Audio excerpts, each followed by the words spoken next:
The Adventures of Sherlock Holmes. By Arthur Conan Doyle. A Scandal in Bohemia. To Sherlock Holmes she is always the woman. I have seldom heard him mention her under any other name.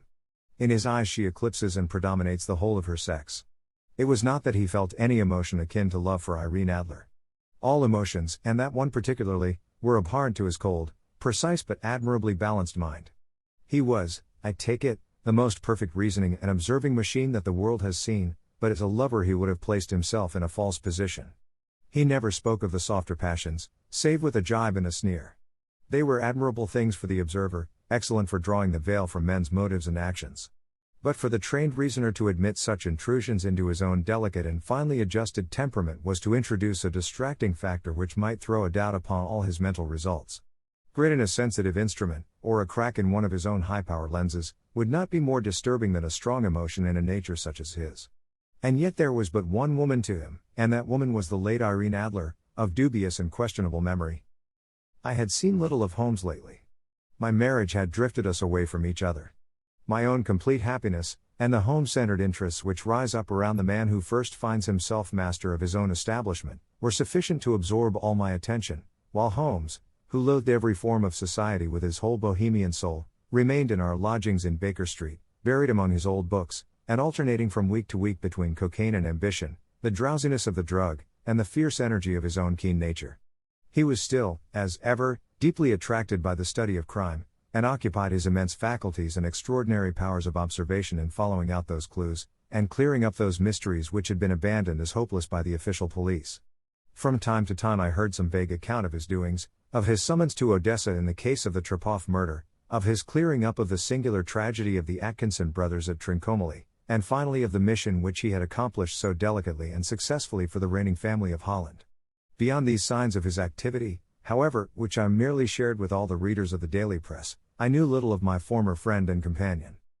One night, it was on the 20th of March, 1888, I was returning from a journey to a patient, for I had now returned to civil practice, when my way led me through Baker Street. As I passed the well-remembered door, which must always be associated in my mind with my wooing, and with the dark incidents of the Study in Scarlet, I was seized with a keen desire to see Holmes again, and to know how he was employing his extraordinary powers. His rooms were brilliantly lit, and, even as I looked up, I saw his tall, spare figure pass twice in a dark silhouette against the blind. He was pacing the room swiftly, eagerly, with his head sunk upon his chest and his hands clasped behind him.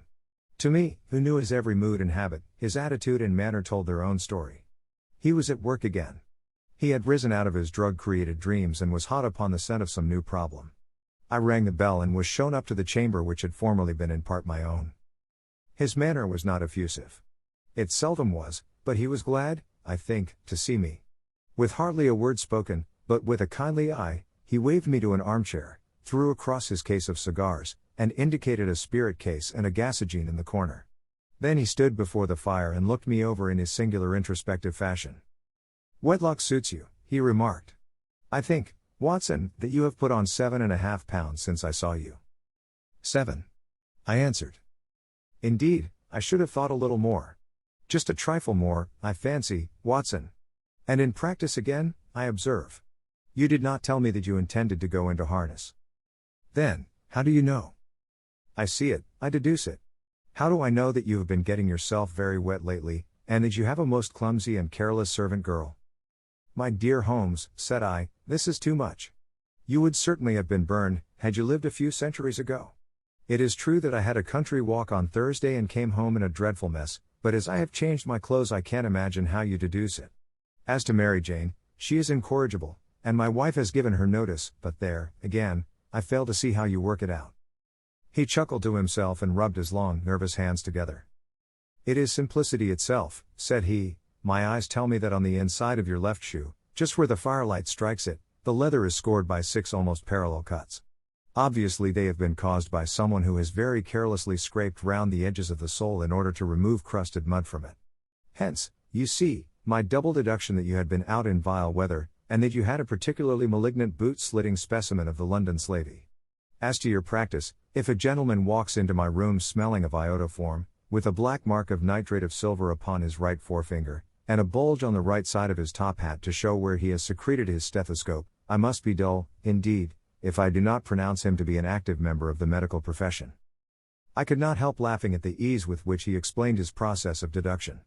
When I hear you give your reasons, I remarked, the thing always appears to me to be so ridiculously simple that I could easily do it myself, though at each successive instance of your reasoning I am baffled until you explain your process. And yet I believe that my eyes are as good as yours. Quite so, he answered, lighting a cigarette and throwing himself down into an armchair. You see, but you do not observe. The distinction is clear. For example, you have frequently seen the steps which lead up from the hall to this room. Frequently. How often? Well, some hundreds of times. Then how many are there? How many? I don't know. Quite so. You have not observed. And yet you have seen. That is just my point. Now, I know that there are 17 steps, because I have both seen and observed. By the way, since you are interested in these little problems, and since you are good enough to chronicle one or two of my trifling experiences, you may be interested in this. He threw over a sheet of thick, pink-tinted notepaper which had been lying open upon the table. It came by the last post, said he. Read it aloud. The note was undated, and without either signature or address. There will call upon you tonight, at 7:45, it said, a gentleman who desires to consult you upon a matter of the very deepest moment. Your recent services to one of the royal houses of Europe have shown that you are one who may safely be trusted with matters which are of an importance which can hardly be exaggerated. This account of you we have from all quarters received. Be in your chamber then at that hour, and do not take it amiss if your visitor wear a mask. This is indeed a mystery, I remarked. What do you imagine that it means? I have no data yet. It is a capital mistake to theorize before one has data. Insensibly one begins to twist facts to suit theories, instead of theories to suit facts. But the note itself. What do you deduce from it? I carefully examined the writing, and the paper upon which it was written. The man who wrote it was presumably well-to-do, I remarked, endeavoring to imitate my companion's processes. Such paper could not be bought under £0.50 a packet. It is peculiarly strong and stiff.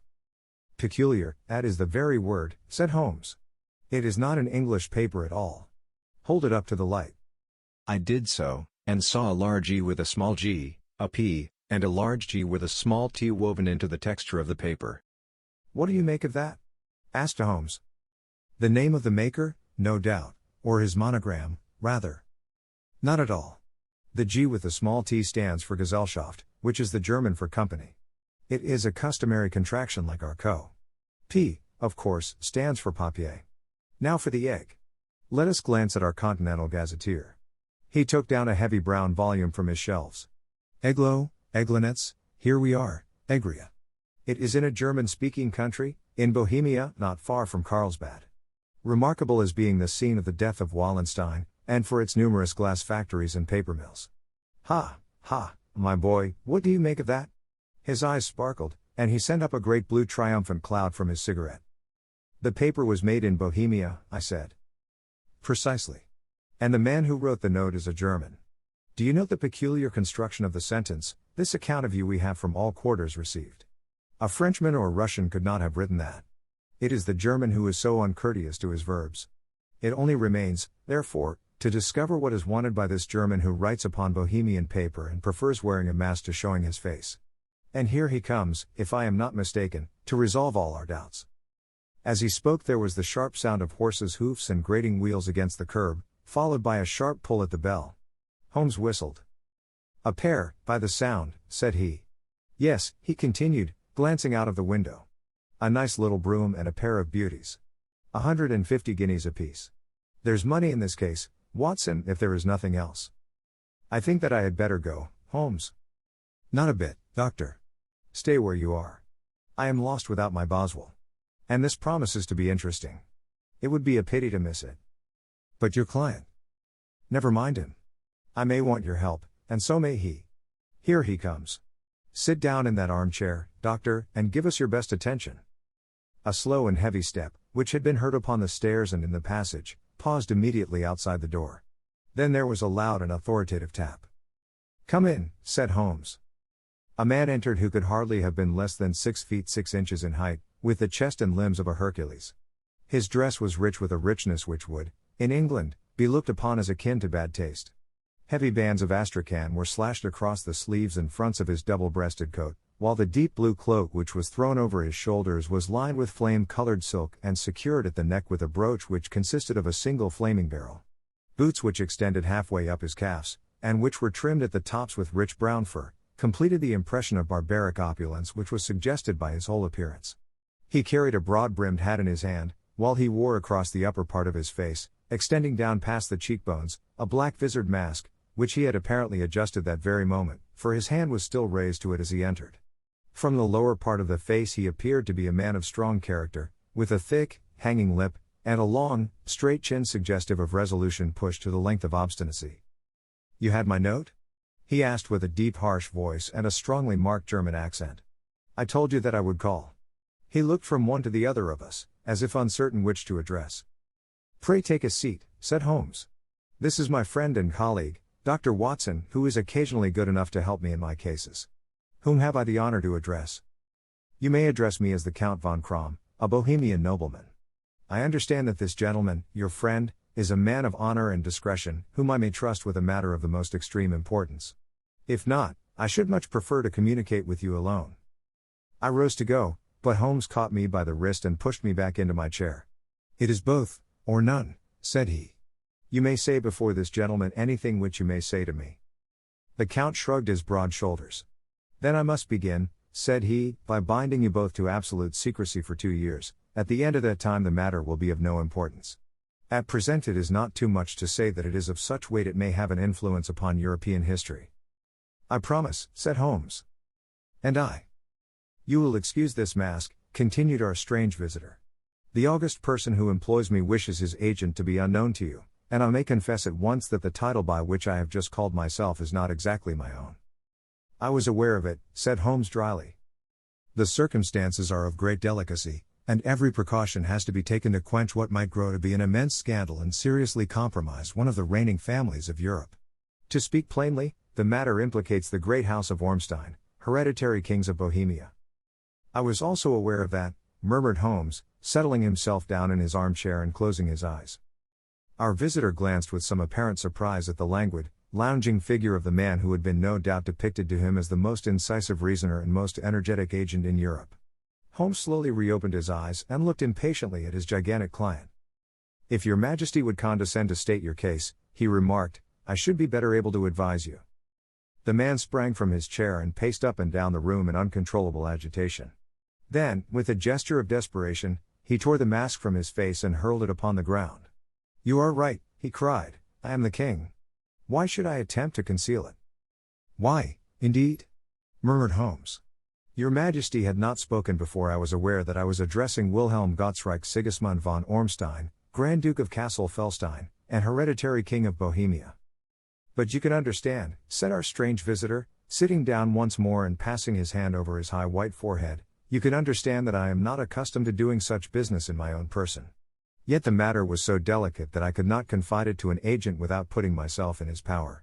I have come incognito from Prague for the purpose of consulting you."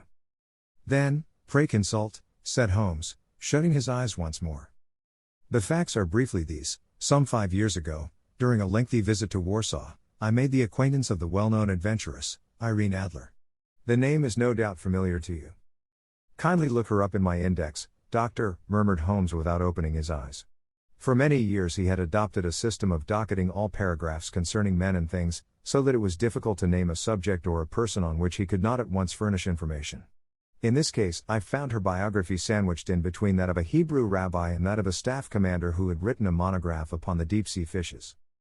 "Let me see," said Holmes. Born in New Jersey in the year 1858. Contralto, La Scala, Prima donna Imperial Opera of Warsaw, yes.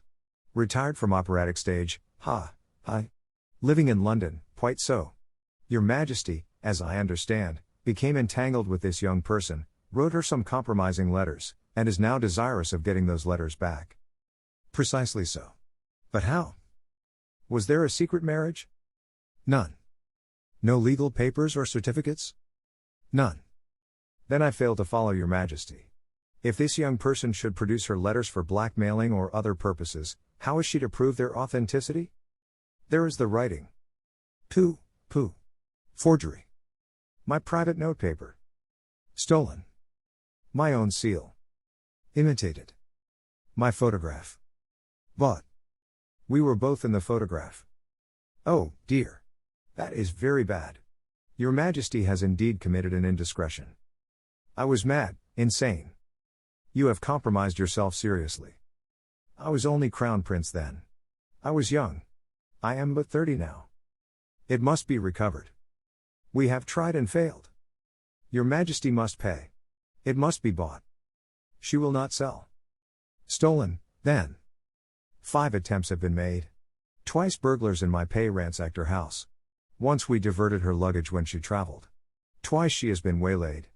There has been no result. No sign of it? Absolutely none. Holmes laughed. It is quite a pretty little problem, said he. But a very serious one to me, returned the king reproachfully. Very, indeed. And what does she propose to do with the photograph? To ruin me. But how? I am about to be married. So I have heard. To Clotilda Lothman von Saxe-Meiningen, second daughter of the King of Scandinavia. You may know the strict principles of her family. She is herself the very soul of delicacy. A shadow of a doubt as to my conduct would bring the matter to an end. And Irene Adler? Threatens to send them the photograph. And she will do it. I know that she will do it. You do not know her, but she has a soul of steel. She has the face of the most beautiful of women, and the mind of the most resolute of men. Rather than I should marry another woman, there are no lengths to which she would not go, none. You are sure that she has not sent it yet? I am sure. And why? Because she has said that she would send it on the day when the betrothal was publicly proclaimed. That will be next Monday. Oh, then we have 3 days yet, said Holmes with a yawn. That is very fortunate, as I have 1 or 2 matters of importance to look into just at present. Your Majesty will, of course, stay in London for the present? Certainly. You will find me at the Langham under the name of the Count von Krom. Then I shall drop you a line to let you know how we progress. Pray do so. I shall be all anxiety. Then, as to money?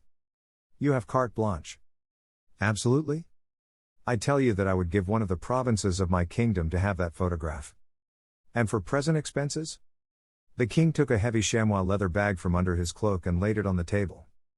There are £300 in gold and 700 in notes, he said. Holmes scribbled a receipt upon a sheet of his notebook and handed it to him. And Mademoiselle's address? He asked. Is Bryony Lodge, Serpentine Avenue, St. John's Wood. Holmes took a note of it. One other question, said he. Was the photograph a cabinet? It was. Then, good night, Your Majesty, and I trust that we shall soon have some good news for you. And good night, Watson, he added, as the wheels of the royal brougham rolled down the street. If you will be good enough to call tomorrow afternoon at 3 o'clock, I should like to chat this little matter over with you. 2. At 3 o'clock precisely I was at Baker Street, but Holmes had not yet returned. The landlady informed me that he had left the house shortly after 8 o'clock in the morning. I sat down beside the fire, however, with the intention of awaiting him, however long he might be. I was already deeply interested in his inquiry, for, though it was surrounded by none of the grim and strange features which were associated with the 2 crimes which I have already recorded, still, the nature of the case and the exalted station of his client gave it a character of its own.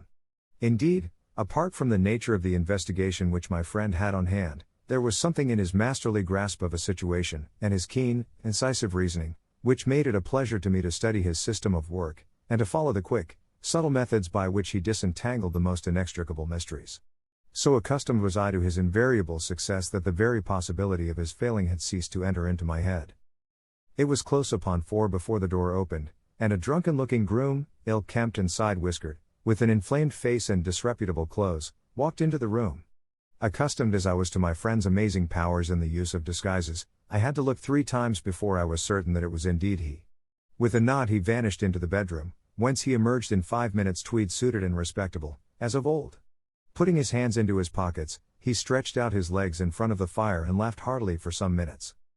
Well, really? He cried, and then he choked and laughed again until he was obliged to lie back, limp and helpless, in the chair. What is it? It's quite too funny.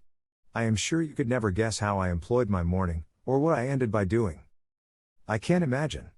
I suppose that you have been watching the habits, and perhaps the house, of Miss Irene Adler. Quite so, but the sequel was rather unusual. I will tell you, however. I left the house a little after 8 o'clock this morning in the character of a groom out of work. There is a wonderful sympathy and freemasonry among horsey men. Be one of them, and you will know all that there is to know. I soon found Bryony Lodge. It is a bijou villa, with a garden at the back, but built out in front right up to the road, 2 stories. Chubb lock to the door. Large sitting room on the right side, well furnished, with long windows almost to the floor, and those preposterous English window fasteners which a child could open.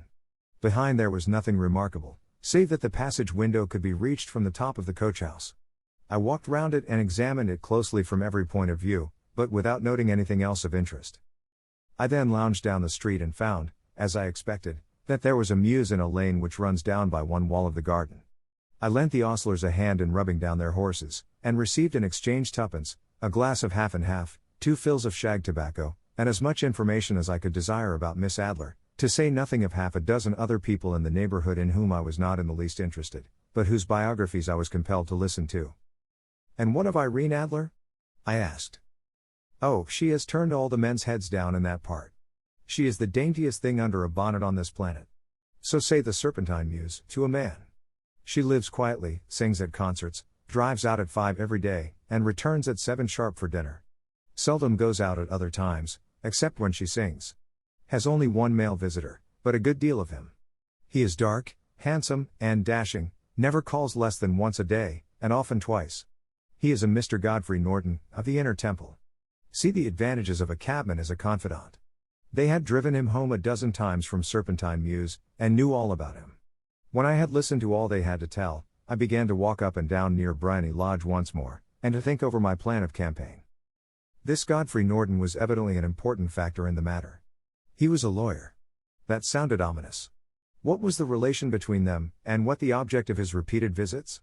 Was she his client, his friend, or his mistress? If the former, she had probably transferred the photograph to his keeping. If the latter, it was less likely.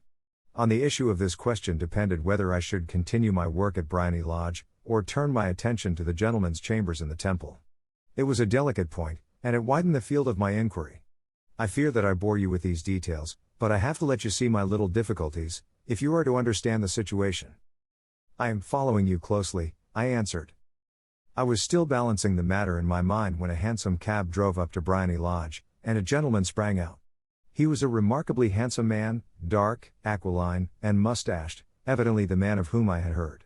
He appeared to be in a great hurry, shouted to the cabman to wait, and brushed past the maid who opened the door with the air of a man who was thoroughly at home. He was in the house about half an hour, and I could catch glimpses of him in the windows of the sitting room, pacing up and down, talking excitedly, and waving his arms. Of her I could see nothing. Presently he emerged, looking even more flurried than before.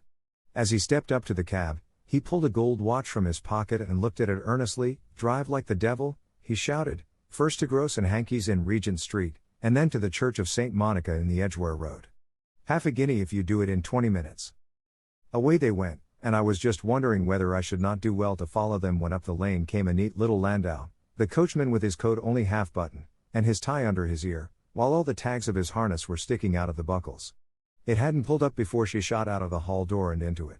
I only caught a glimpse of her at the moment, but she was a lovely woman, with a face that a man might die for.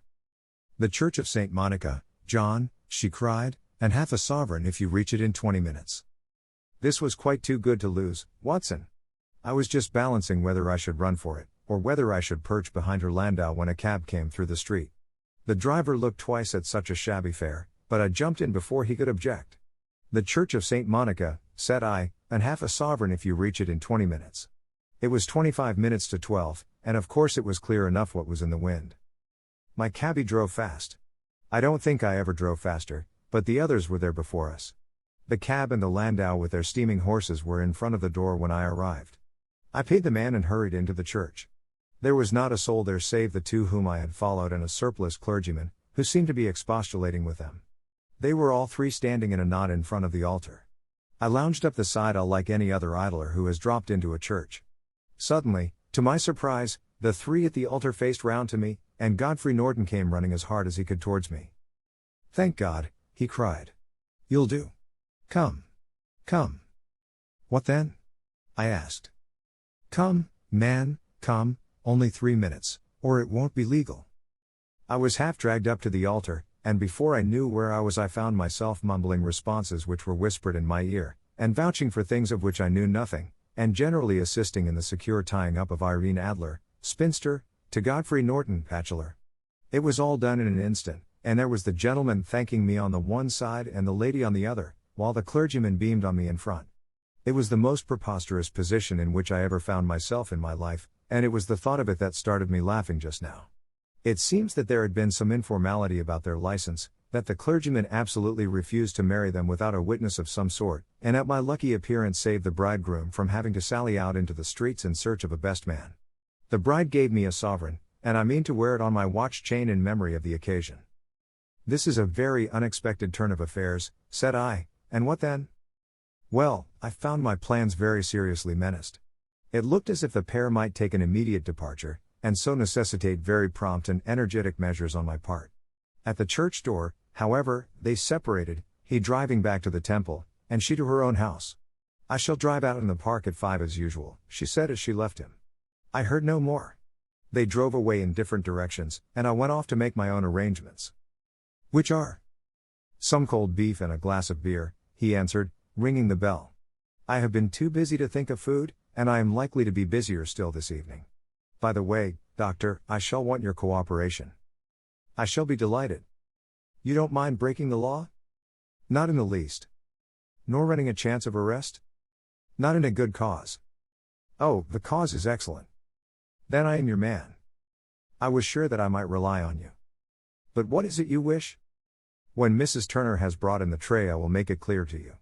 Now," he said as he turned hungrily on the simple fare that our landlady had provided, "I must discuss it while I eat, for I have not much time. It is nearly 5 now. In 2 hours we must be on the scene of action. Miss Irene, or Madam, rather, returns from her drive at 7. We must be at Bryony Lodge to meet her." "And what then?" "You must leave that to me. I have already arranged what is to occur. There is only one point on which I must insist. You must not interfere, come what may. You understand?" "I am to be neutral?" "To do nothing whatever. There will probably be some small unpleasantness. Do not join in it. It will end in my being conveyed into the house. 4 or 5 minutes afterwards the sitting room window will open. You are to station yourself close to that open window." "Yes." "You are to watch me, for I will be visible to you." "Yes."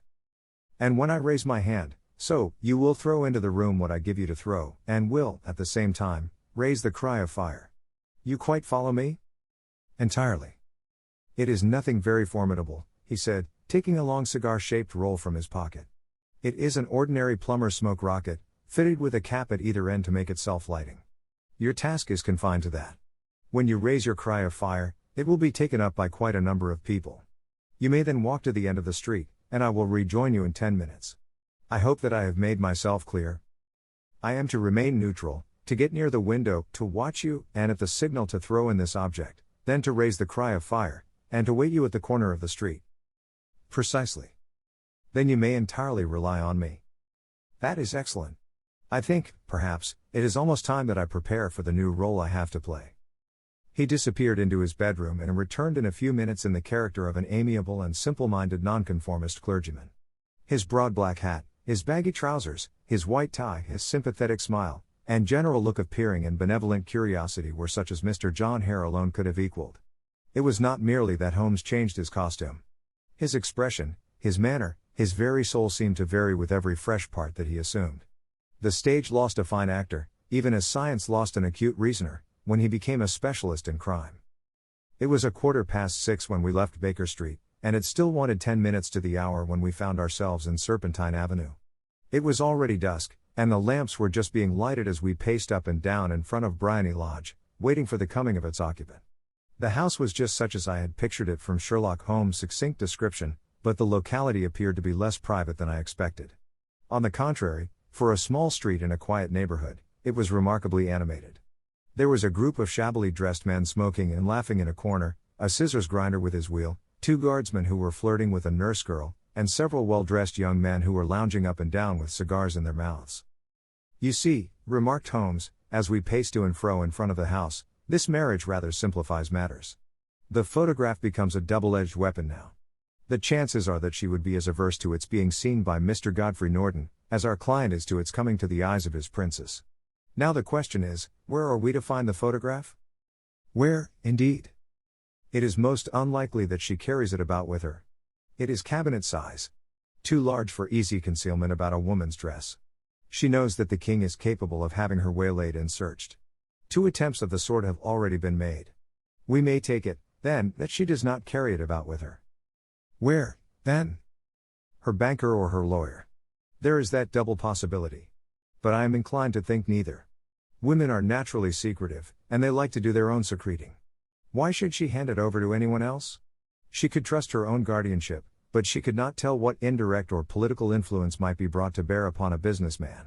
Besides, remember that she had resolved to use it within a few days. It must be where she can lay her hands upon it. It must be in her own house. But it has twice been burgled. Pshaw! They did not know how to look. But how will you look? I will not look. What then? I will get her to show me. But she will refuse. She will not be able to. But I hear the rumble of wheels. It is her carriage. Now carry out my orders to the letter. As he spoke, the gleam of the sidelights of a carriage came round the curve of the avenue. It was a smart little landau which rattled up to the door of Bryony Lodge.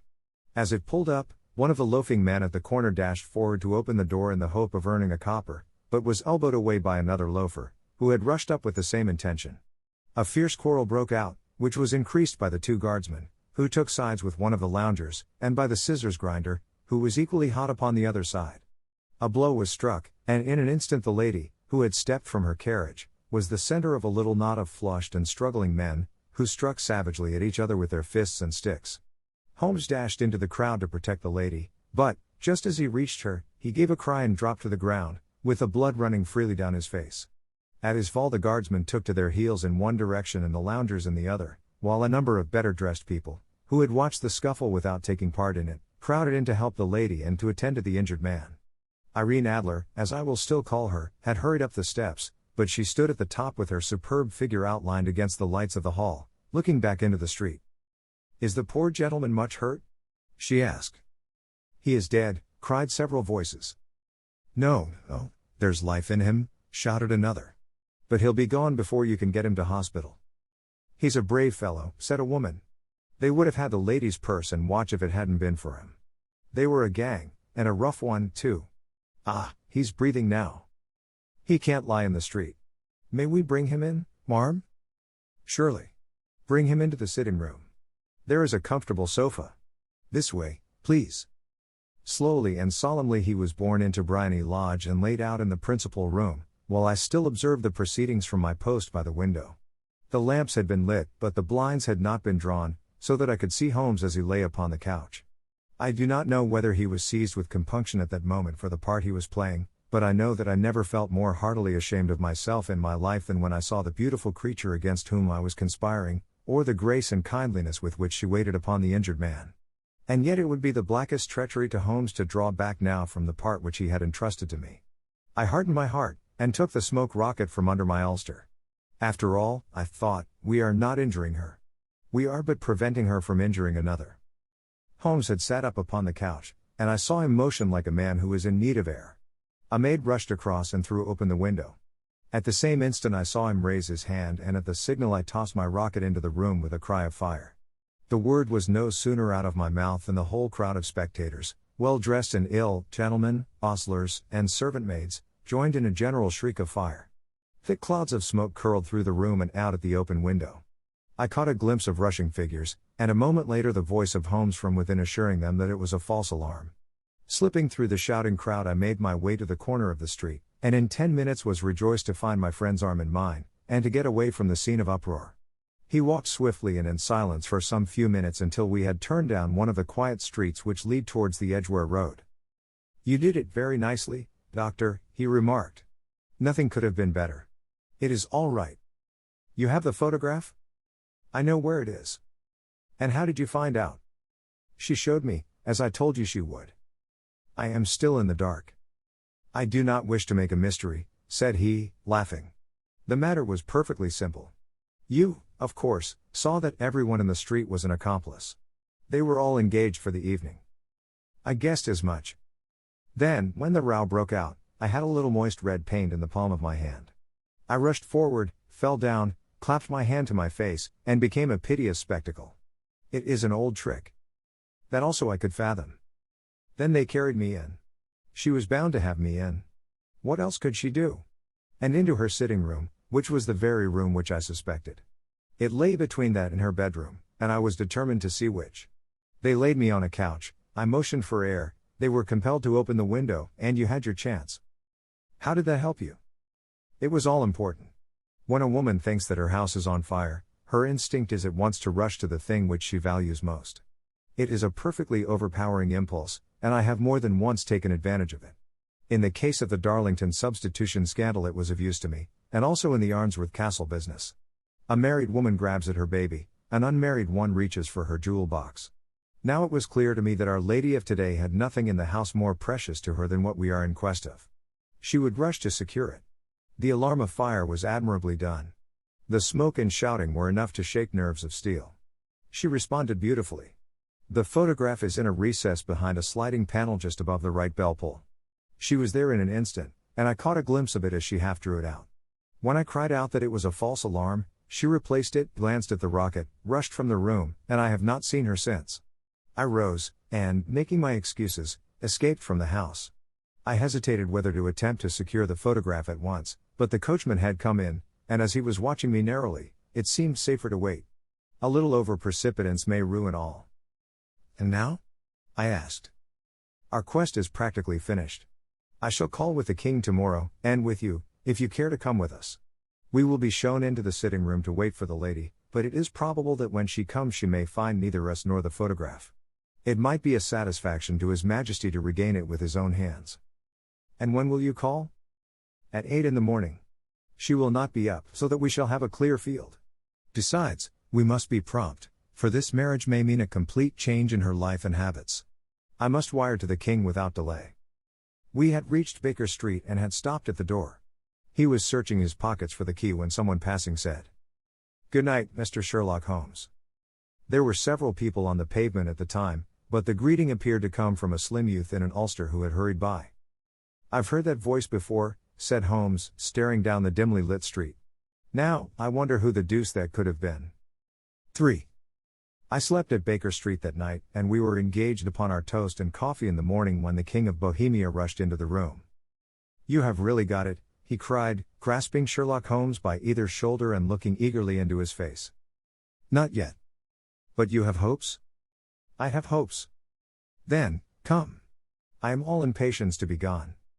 "We must have a cab." "No, my brougham is waiting." "Then that will simplify matters." We descended and started off once more for Briony Lodge. "Irene Adler is married," remarked Holmes. "Married? When?"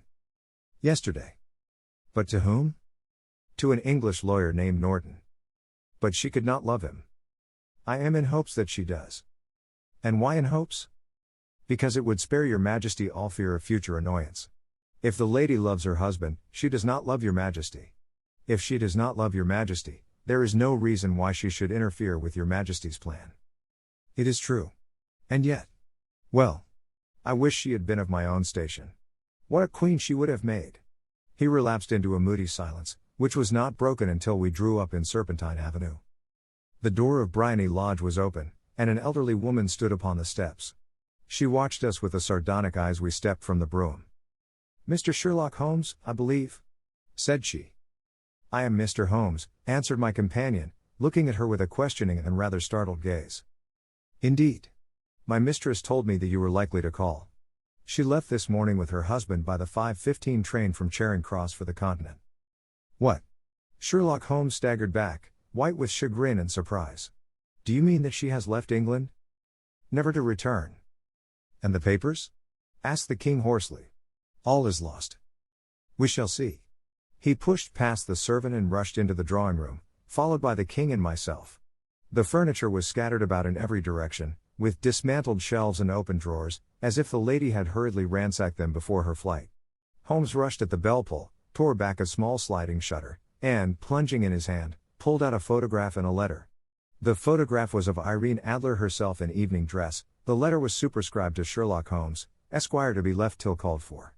My friend tore it open, and we all three read it together. It was dated at midnight of the preceding night and ran in this way. My dear Mr. Sherlock Holmes, you really did it very well. You took me in completely. Until after the alarm of fire, I had not a suspicion. But then, when I found how I had betrayed myself, I began to think. I had been warned against you months ago. I had been told that, if the king employed an agent, it would certainly be you. And your address had been given me. Yet, with all this, you made me reveal what you wanted to know. Even after I became suspicious, I found it hard to think evil of such a dear, kind old clergyman. But, you know, I have been trained as an actress myself. Male costume is nothing new to me. I often take advantage of the freedom which it gives. I sent John, the coachman, to watch you, ran upstairs, got into my walking clothes, as I call them, and came down just as you departed. Well, I followed you to your door, and so made sure that I was really an object of interest to the celebrated Mr. Sherlock Holmes. Then I, rather imprudently, wished you good night, and started for the temple to see my husband. We both thought the best resource was flight, when pursued by so formidable an antagonist, so you will find the nest empty when you call tomorrow. As to the photograph, your client may rest in peace. I love and am loved by a better man than he. The king may do what he will without hindrance from one whom he has cruelly wronged. I keep it only to safeguard myself, and to preserve a weapon which will always secure me from any steps which he might take in the future. I leave a photograph which he might care to possess, and I remain, dear Mr. Sherlock Holmes, very truly yours, Irene Norton, née Adler. What a woman, oh, what a woman, cried the King of Bohemia, when we had all three read this epistle. Did I not tell you how quick and resolute she was? Would she not have made an admirable queen? Is it not a pity that she was not on my level? From what I have seen of the lady, she seems, indeed, to be on a very different level to your Majesty, said Holmes coldly. I am sorry that I have not been able to bring your Majesty's business to a more successful conclusion. On the contrary, my dear sir, cried the king, nothing could be more successful. I know that her word is inviolate. The photograph is now as safe as if it were in the fire. I am glad to hear your Majesty say so. I am immensely indebted to you. Pray tell me in what way I can reward you. This ring, he slipped an emerald snake ring from his finger and held it out upon the palm of his hand. Your Majesty has something which I should value even more highly, said Holmes. You have but to name it. This photograph. The king stared at him in amazement. Irene's photograph, he cried. Certainly, if you wish it. I thank your Majesty. Then there is no more to be done in the matter. I have the honor to wish you a very good morning. He bowed, and, turning away without observing the hand which the king had stretched out to him, he set off in my company for his chambers. And that was how a great scandal threatened to affect the kingdom of Bohemia, and how the best plans of Mr. Sherlock Holmes were beaten by a woman's wit. He used to make merry over the cleverness of women, but I have not heard him do it of late. And when he speaks of Irene Adler, or when he refers to her photograph, it is always under the honorable title of the woman.